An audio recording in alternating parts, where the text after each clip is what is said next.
Hello, my name is Michael Levitt. I'm at Stanford School of Medicine. I've been there for more than 30 years. For the last few months, I've been very involved with coronavirus. Actually got started at the end of January, looking at the outbreaks in China.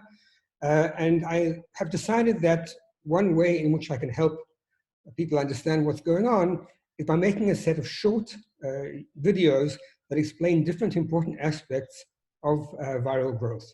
First thing is exponential growth. We've all heard a lot about exponential growth, but exponential growth actually is not completely trivial, and therefore I think it's worth trying to understand some of these basic facts. So why do we want to care about exponential growth? The reason is that people believe, perhaps a good reason, that epidemics grow exponentially. So here we're going to have an imagined group of people. Blue means they're unaffected. We're going to then have an infection start at one place, and we're going to watch how the infection spreads. So we start the infection. This person is the first case. On day one, we have one new case and one total cases. And here we're plotting what the results are going to look like. On day two, this one person has infected two people, and that's it. In this particular model, each person infects one person the next day, and that's it. Then on the next day, these two each infect two. So now we're up to 4 new cases and 7 in total. On day 4, each of these 4 infect 2 more. So we have 8 altogether and 15 in total. And on day 5, we now have 16 new cases, these light pink cases around the edge, and 31 in total. Now, this growth is in fact exponential. It can be proved quite easily, but take it from me, it's exponential. But if you think about it, it isn't that easy to have exponential growth. In a closed situation like this, for example, if we went on one more day, there's no way that this person can infect anybody because he has no neighbors that are uninfected, and so on. So really, generally, in models where exponential growth is used, and it's often used in viruses, the idea is that people get mixed up every day. People travel a great deal, people mix up, and this will continue letting everybody be able to find easily 2 people to infect the next day. Now, this is one area. This might be one small village, but there could be another area which is distant from it, and we have no people who are communicating from here to here, so there's no reason why this village should become infected. Another option would be this situation, another village here, where there's in fact a chain of people who travel from one to the other, and you can see that it's not easy to grow exponentially inside a closed environment, but if you allow a lot of mixing, then you can get exponential growth. Now let's just look at the mathematics of exponential growth. Here's a graph, and the first thing I want to do is show you something called scales, linear scale and later log scale. This is a normal graph, but on this axis, we just simply have the number of cases going from 0 to 20,000 to 40,000 to 60,000 up to 120,000. And over here we have dates, a 12-week period. We're going to start the growth. It actually started, but you don't see anything.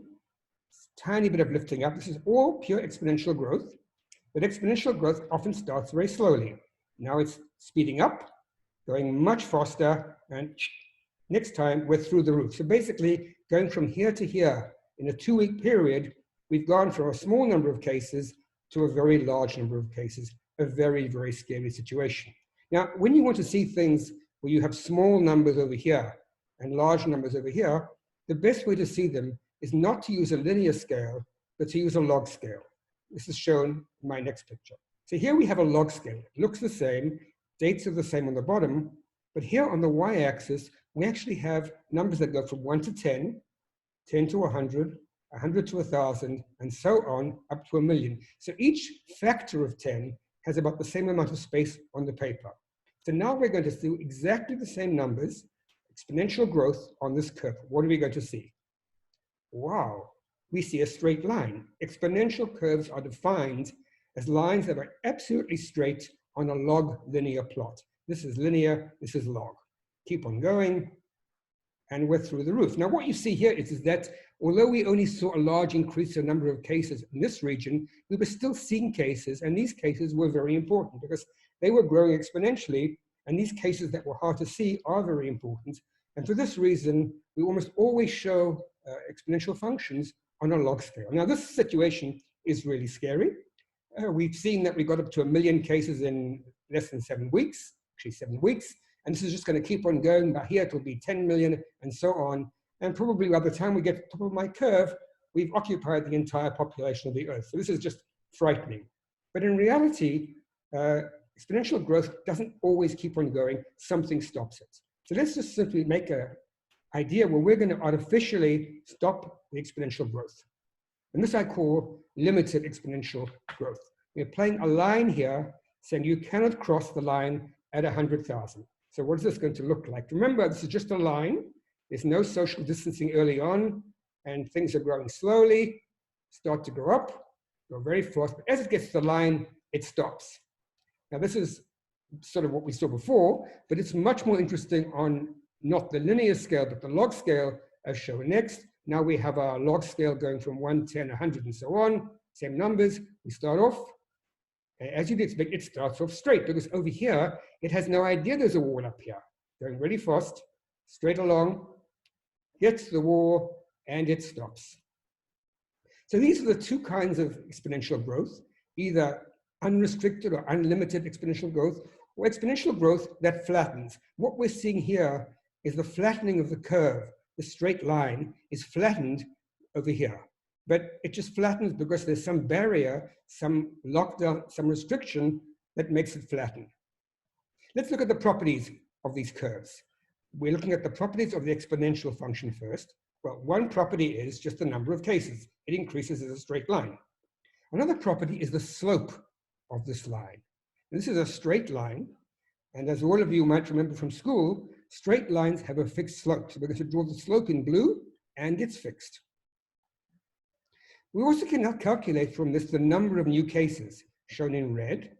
And that is basically shown here. Initially, there are very few new cases, but as this curve goes higher and higher, it shoots up exponentially. Now, you might say, well, why is this curve going so quickly? And that's because we're plotting it on the right-hand axis, and that is not a log axis, it's a linear axis. But in any case, with a situation like this, we basically have a pretty dire doomsday situation. By 7 weeks, we've reached 1 million cases, and we're having 1,500 new cases every day, and likely a good deal of death. Now, let's see what happens when we do exactly the same thing for the exponential function that's been limited. So here we have our limited exponential function. We're still on a log scale. Starts off, we know it's going to bend. What about its slope? Well, it's kind of easy to guess. The slope should be fixed here, and then go to 0 when it flattens. Then we have a fixed slope and go to 0. So in many ways, flattening the curve is getting the slope to go from a big number down to a small number. This is what flattening the curve really means. Again, the number of new cases shown on this axis goes up, but as soon as we start to flatten the curve, the number of new cases hits a maximum and it comes crashing down. So this starts to look much more like what we're seeing in real epidemics. I want to end this section with a conclusion. Pure exponential growth is a terrifying phenomenon.